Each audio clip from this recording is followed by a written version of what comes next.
This is a message I received today, September 28th, 2014, about the condition of the Lord's bride. He began, "It's so good to be with you.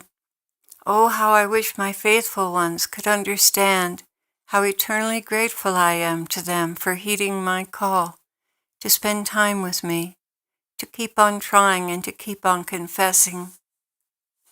I answered him, "The more I see of myself, Lord, the more I am perplexed as to why you love to spend time with me, why you have called me so close to your heart."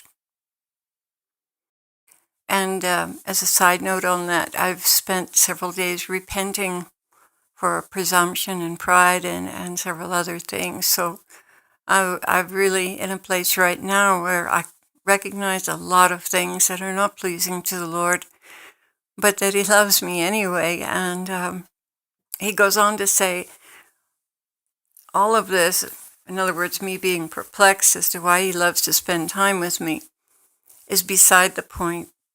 I can do anything with one, just one that is willing. And here I have two who are willing, and many brides who are prepared and willing. How wonderful is that for me? You just don't see or understand.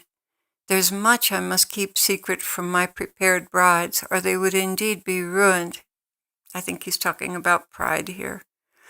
But suffice it to say, I am most grateful that they have given me all they have, that they are so willing and eager to please me and to do my bidding, no matter how little return they get from the world.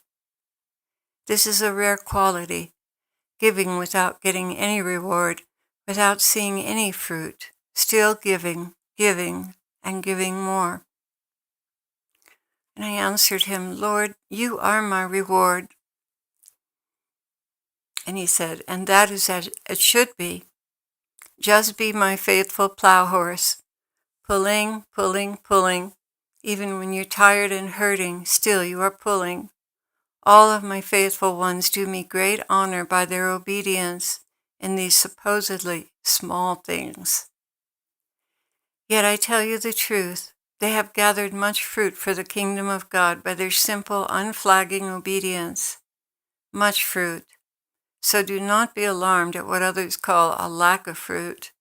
Do not concern yourselves with these petty things.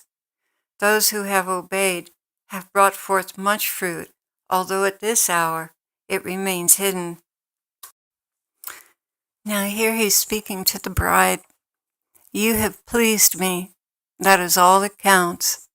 You have taken quite a bit of calumny from those closest to you, but others see the pearls in my kingdom that you are. But even if you were fortunate enough that no one could see, still you have borne much fruit by your simple, detached obedience. I think he's means detached in the sense of detached from worldly rewards. And without self-seeking, rather at all times seeking me and my approval alone. This is what I have meant. This I will reward. And still you will stay small and safe, tucked away in my heart, abounding in love and grace, much to my glory. There are yet many surprises for my bride as she grows in lowliness. I will entrust her with more gifts, and she will prosper in her work. And I answered him, "Oh, Lord, are you going to be delayed that long?" He replied, "You're a clever one, you are, trying to get it out of me, huh? Well, let me tell you a little secret. I don't know any more than you do." I answered him, "That's impossible." And he said, "Would I deceive you?" "Good grief, no, you wouldn't deceive me." "Good. Then take it at face value. I'm waiting too. I am indeed waiting. And while I have an overview of the condition of my church, I do not know when the Father will say, 'Enough.' All I know is that we are at the door and waiting for the word. We truly are. I told you my bride is not ready yet, but that does not mean that he will continue to tolerate those who are not working to catch up. If the apathy continues, well, you can figure that one out.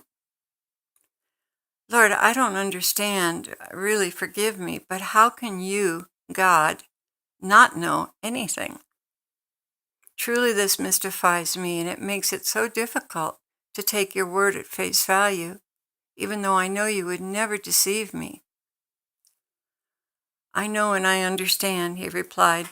May I say that I have chosen not to know. Do you know how painful this is for me? I am indeed too close to my bride and have so many expectations for her, but she is not living up to them. She is not responding to the life I'm pumping into her. You can see it by the response to YouTube's. What you and others have done to nourish her is extraordinary in these dark times, but she pays little to no heed. This is why I suspect that the sign to commence the rapture may come, in spite of her lack of readiness. Can you understand how much I love her, how much I long to see her completed in me? Oh, how I long for her. I have so much to give her, but she's not responding, Claire.